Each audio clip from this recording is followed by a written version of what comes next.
first thing I noticed about surviving Mars is that the drones that help to build mankind's first colony on this planet are truly adorable. They look like little bug robots trundling around on the red surface with big eyes and going about whatever task that you set for them. That cuteness, however, disguises a game that could shape up to be tough as nails, making Surviving Mars really stand out from the rest of the city builder genre. I mean, the clue is kind of in the title when you think about it. There are a lot of factors to take into account simply to make tiny habitable bubbles for a handful of humans to live in.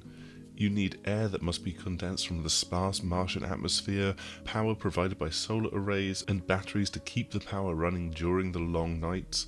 You'll also have to find ice reservoirs to mine for water, and building new structures requires you to dredge up the Martian surface to create a semblance of concrete. All of this is laid out in quite fascinating fashion on the planet's surface, with this very modular look that sends tendrils out to each of the important resources, while keeping a few humans safely inside their little bubble of air. It's probably better that way for when disasters strike, so you can quickly see that electrical cables have been destroyed, or whichever modules need to be replaced after the meteors hit. The solution will be less simple when you're facing a dust storm that rolls through, stopping your air condensers from filtering oxygen from the atmosphere and potentially suffocating your population. Yeah, it turns out that building a colony on Mars is going to be quite difficult, let alone making it self-sufficient and a worthwhile endeavour. Don't be fooled into thinking that this is a purely altruistic venture, so one of the best ways to show worth while you're still finding your feet is to mine precious metals and send them back on the reusable rockets. On the trip back from Earth, those rockets might bring you some vital supplies that you've requested, or they might also bring in new volunteers for your burgeoning colony.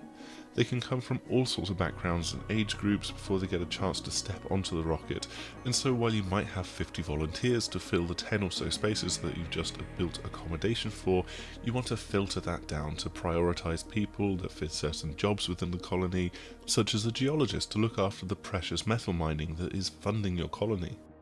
However, each person also comes with a bit of baggage, certain character traits that you might need to manage and cater to in order to keep them happy. That will often come in the form of adding certain buildings and services to your habitable domes, and sticking with geologists, they apparently like to have a drink after work, so popping a bar in place will keep them relatively happy, whilst also enabling what could be one of their worst traits if you let them take it too far.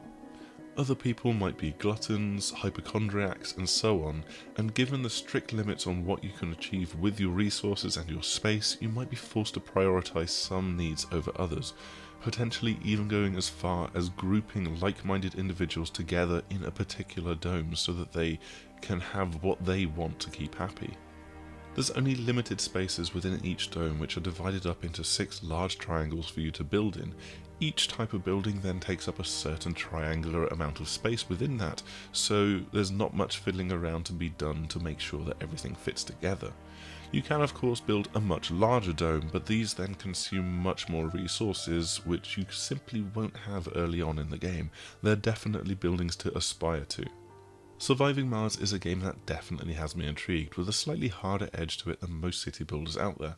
It's a game where it feels like most of your decisions could have certain trade-offs and even repercussions down the line in a particular scenario, and while the actual colony building has its own particular quirks to fit the theme, it could really hinge upon this dynamic of making sure that all of your colonists are happy and pandering to their desires.